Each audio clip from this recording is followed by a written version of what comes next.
Bienvenue dans Maison rangée, esprit léger. Moi, c'est Amandine. Je suis passionnée de rangement et d'organisation. Et ici, je te partage mes astuces pour une maison bien organisée et un esprit plus léger. On va désencombrer, optimiser ton espace et simplifier ton quotidien. Allez, c'est parti. Transformons ensemble ta maison et ton organisation. Hello! Alors, aujourd'hui, on va commencer l'épisode comme d'habitude avec le petit commentaire qui m'a été laissé aujourd'hui par Chloé G et qui nous dit un podcast simple et efficace que j'ai plaisir à écouter et réécouter. Mille merci pour les contenus que vous proposez, cela me motive et m'aide au quotidien. Alors merci beaucoup Chloé, ça me fait vraiment très plaisir. Et si vous aussi vous voulez que je lise votre petit commentaire dans le prochain épisode, n'hésitez pas à aller me le laisser sur Apple Podcast ou Spotify. Je me fais un plaisir de les lire et de vous répondre quand je peux. On va maintenant commencer l'épisode du jour qui est un petit peu spécial, vous allez voir. En préparant cet épisode, j'ai été un peu à la bourre, clairement, et je me suis dit, ok, j'ai pas de sujet. La feuille blanche.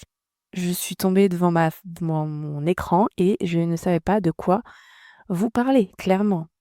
Donc, je suis allée voir mon ami ChatGPT et j'ai commencé à discuter avec lui en lui demandant quel sujet aborder pour le podcast.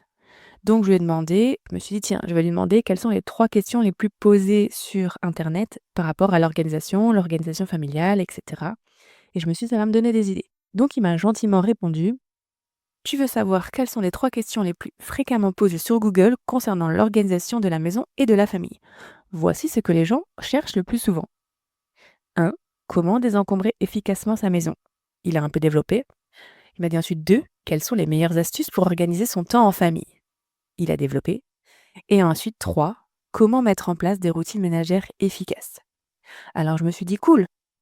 Ça peut être un bon épisode de parler de ces 3 questions ou alors tout simplement d'en faire 3 épisodes. Pourquoi pas? Et ensuite je me suis dit, mais pourquoi pas vous demander, à vous qui m'écoutez toutes les semaines et qui avez des problématiques et qui parfois vous dites peut-être, j'aimerais bien qu'elle me parle de ça, qu'elle m'aide sur ce sujet, etc. Alors je me suis dit que le plus simple, ce serait vraiment de vous demander ce que vous voulez entendre. Quel sujet d'épisode vous avez envie d'entendre? Alors pour ça, j'ai créé tout simplement un Google Form. Je vous laisserai le lien de ce Google Form dans les notes de l'épisode et pour tous ceux qui sont abonnés à la newsletter, vous allez aussi le recevoir dans vos boîtes mail. Donc le but pour moi de ce Google Form, c'est de vous poser des questions sur tout simplement qu'est-ce que vous avez envie d'entendre? Quels sont les sujets que vous voulez entendre?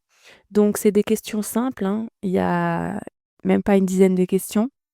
Il y a des choix multiples, il y a des choses où il faut un petit peu écrire, mais sinon c'est des questions très simples. Ça vous prendra pas plus de 10 minutes, c'est promis. Et moi, ça va beaucoup m'aider à créer des épisodes qui vont vous ressembler, qui vont vraiment vous aider. Donc, je vous demande vraiment, si vous êtes une auditrice, un auditeur vraiment de tous les jours, vraiment, allez répondre à ce petit questionnaire, ça m'aidera beaucoup et ça vous aidera aussi parce que ça fera que je vais répondre vraiment à vos attentes au niveau du podcast. Donc voilà, c'est des questions qui sont pas compliquées et tout simplement, ça va faire avancer le podcast. Ce ne sera que beaucoup mieux. Cet épisode, du coup, il aura été hyper court, mais je me suis dit, je préfère ne pas faire d'épisode concret, entre guillemets, aujourd'hui et vous demander l'aide dont j'ai besoin pour pouvoir continuer et justement prévoir et faire mon planning pour les prochains épisodes avec des sujets pour lesquels je sais que vous êtes intéressés. Donc, après ces quelques minutes, ce sera tout pour aujourd'hui et du coup les minutes que vous n'aurez pas passées à écouter le podcast, allez les passer à répondre tout simplement à mon petit questionnaire et j'en serai très ravie. Il est de toute manière anonyme, n'ayez pas peur, vous n'avez pas laissé votre nom ni rien, donc là-dessus il n'y a aucun souci. Sur ce, je vous dis à la semaine prochaine avec un vrai épisode, c'est promis. Bye bye! Merci beaucoup d'avoir écouté cet épisode jusqu'à la fin. J'espère qu'il vous aura été utile et qu'il vous aura appris quelques petites choses. Et si c'est le cas, vous pouvez me laisser un petit commentaire et une note 5 étoiles, ce qui va beaucoup m'aider à faire connaître le podcast à d'autres personnes et peut-être aider encore plus de monde. Merci encore pour cette écoute. À bientôt dans le prochain épisode. Bye bye!